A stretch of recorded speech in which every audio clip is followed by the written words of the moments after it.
हनुमान मंदिर समोरील म्हणजे थोडक्यात जुनं न्यू इंडिया जे हॉटेल आहे त्यासमोर सूरज बारवे यांचं एक सई मोबाईल शॉप बी आहे. या ठिकाणी मी आणि माझ्यासमोर 2-3 जण आम्ही बसलो होतो. तर मी ही घटना घडली अशी थोडक्यात सांगतो. मी सोशल मीडियाला पोस्ट माझ्या सतत राजकीय काय काय असतात. एक इसम नामे आरोपी नामे तो आहे कोण शुभम काळे, तर त्यांनी पोस्ट टाकली होती. त्याच्यावर मी कमेंट केली. त्या हिशोबाने त्यांनी उभाटा ठाकरेचं असं ही पोस्ट केली होती. तर त्या पोस्टवर मी कमेंट केली होती आमचं आम्ही पाहू, आम्हाला उमेदवारी मिळेल किंवा काय काय जे असेल ते सोशल मीडिया चालत असतं. तर त्यांनी त्याच्यात लिहिलं होतं आम्ही समोर मला चॅलेंज दिलं का समोर बसू वगैरे आणि बोलू. तर मी त्या ठिकाणी बसलो असता दुपारी मी 1:30 वाजता फोन केला. म्हणलो आता माझ्या परिचयात आहे, आरोपी त्याचे वडील सगळे परिचयाचे आहेत म्हणून मी फोन केला. सर बाबा काय म्हणणं आहे तुझं समोर बसू असं फोन केला. तर तो म्हणला तू कुठे आहे काय. मी विचारलं म्हणलं उभाटा सेनेचं कशाला वगैरे काय टाकतो होतं, आपण बोलू, तू चॅलेंज दिलं आहे तर मी बोलू. फोन केला तर तो म्हणला तू कुठे आहे. त्याचे वडील म्हणले तू कुठे काय कुठे. म्हणलं मी इथं बसलो या थांब तिथंच थांब मी येतो. ते आले. आता मला काय गंभीर घटना होईल अशी काही कल्पना नव्हती. कारण का ते आले. त्याच्यातला आरोपी नामे शुभम उमेश काळे, उमेश हंबीराव काळे, सेजल शुभम काळे आणि ओंकार काळे असे तिथं अचानक आले. आणि आम्ही बसलो असता त्या ठिकाणी हॉटेल आपल्या मोबाईल शॉपीचे मालक सूरज बारवे, अनिल खंडू काळे, माझ्याबरोबर आता आमचा अक्षय कुलकर्णी आम्ही तिथं बसलो होतो. ते आले डायरेक्टली माझ्यासमोर उभं राहून आई माई शिवाय आई घाले वगैरे वगैरे माझ्या या फायरमध्ये जे मी दिलं आहे जे आहे घटना घडली त्याच्या अगोदर त्यांनी तो शुभम काळे त्यांनी पोस्ट केली होती उभाटा गटाच्या शिवसैनिकांचे वाईट वाटतं त्यावेळीसुद्धा त्यांना उमेदवारी भेटत नाही अशी पोस्ट केली होती.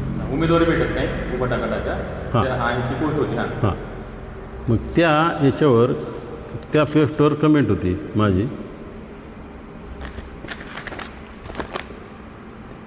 का बाबा ठीक आहे आम्ही आमचं तर आम्ही आमचं याचं उत्तर निवडणूक मिळेल तुला अशी तुम्ही त्याच्यावरती कमेंट केली. हां आणि आम्हाला उमेदवार मिळू नाही तर नाही मिळू आम्ही आमचं फिट काय म्हणजे असे कमेंट होतच राहतात. त्याच्यानंतर मी 15 टाकली का शरद बँकेचे कर्मचारी तुम्ही स्वतःच्या फेसबुकवरती हां माझी पोस्ट टाकली होती. पोस्ट केली आहे का? एक मिनटं.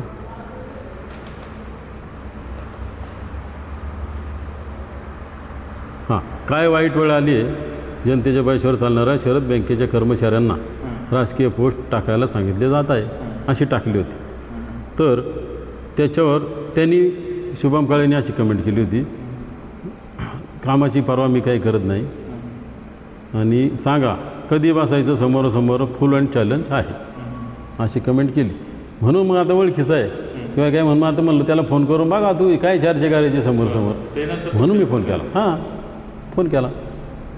फोन करून काय म्हणले त्याला म्हणलं तू हे उभाटा गटाची ती पोस्ट टाकली तू म्हणला आहे का समोर बसून चार मग बोलायचं आहे तू कुठे आहे बा काय. तो म्हणलं मी पाहिला म्हणलं बाहेर नंतर म्हणलं हाय घरी म्हणलं मग तो म्हणला तू कुठे म्हणलं मी इथं बसलो आहे हनुमान मंदिरासमोर सई मोबाईल शॉप इथं मी बसलो आहे. तो म्हणला थांब तिथंच मी आले बस. आल्यानंतर काय घडलं मग त्यांनी शिवगाळ चालू केले ना तुम्हाला हे आता सांगतो नाही त्या उमेश काळे शुभम काळे सेजल काळे आणि तो कोण ओंकार काळे हे तिथं आले आणि बसलो असतं मला शिवगाळ केली उमेश काळे त्यांनी मला तू आई आल्या परत तुला तोडून टाकील किंवा हे करीन लोकसभेला केलं प्रचार मी बाहेर काढतो तुला उभा चिरून टाकील लय माज आला आहे का. दिलीप वळसे पाटील माझ्या रक्ताचे आहे माझे मावस भावे त्यांच्या विरोधात पोस्ट टाकायची नाही तुला जिवंत सोडणार दिलीप वळसे पाटील सोडून इतरांचा प्रचार करायचा नाही तुला वाळीत टाकीन परत आणि दिलीप वळसे कोणाचा प्रचार करायला मारून टाकले तरी आमचं कोणी वाकडे करणार नाही अशी धमकी दिली शिवीगाळ दिली. ओंकार काळे सेजल यांनी पण शिवीगाळ दिली आणि त्या जर 4 जण तुमच्यावरती शिवीगाळ करतोय तुम्हाला दमदाटी करतोय तुमच्यावर प्रतिकार केला नाही का? 4 जण आल्यासमोर आपण काय आता ते मारायचं आले जेवण आपण काय करणार कायदा हातात घेणारे आपण माणसं नाही कायद्यावर चालणार आहे. त्याच्यावर मी काय त्यांना काय प्रतिउत्तर केलं नाही, हातही लावला नाही. आणि ते करून रस्त्यावर जाऊन त्या दुकानाच्या खाली उतरून रस्त्यानं पण शिवीगाळ चालू केली.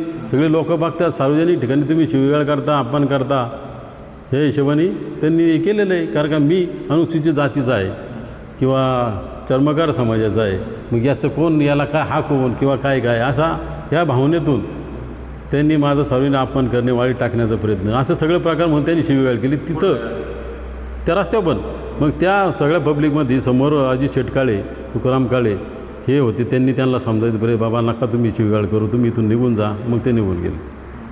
असं तुम्ही पहिली गोष्ट म्हणजे त्यांच्या पोस्टवर जाऊन तुम्ही कमेंट केली, त्यांनी तुमच्या पोस्टवर कमेंट, हां ती कमेंट वगैरे चालू असतं. तुम्ही त्यानंतर जेव्हा त्याला विचारला तेव्हा त्यांनी दमदाटी केली असं तुमचं म्हणणं आहे. मग याच्यामध्ये वळसे पाटलांचा असेल किंवा राजकीय हस्तक्षेप आहे असं वाटतं का? हां, कारण का ती स्वतः म्हणली ना, वळसे पाटील माझ्या रक्ताचे, माझा मावस भाऊ आहे, तो पोरगा म्हणतो माझा बाप आहे आणि मग आमचं पण वाकडं करणार नाही. मग हे ठरून झाले ना. मी पोस्ट राजकीय टाकत असतो यांना, म्हणजे माझं तोंड बंद करायचं किंवा सार्वजनिक ठिकाणी बोलणं असं करण्यासाठीच मला ते करून आले. म्हणजे ते काहीतरी ठरूनच आले. मग यांना हा वरद हस्त कोणाचा आहे? नातेवाईक वळसे पाटील म्हणजे असंच त्यांचंच ना.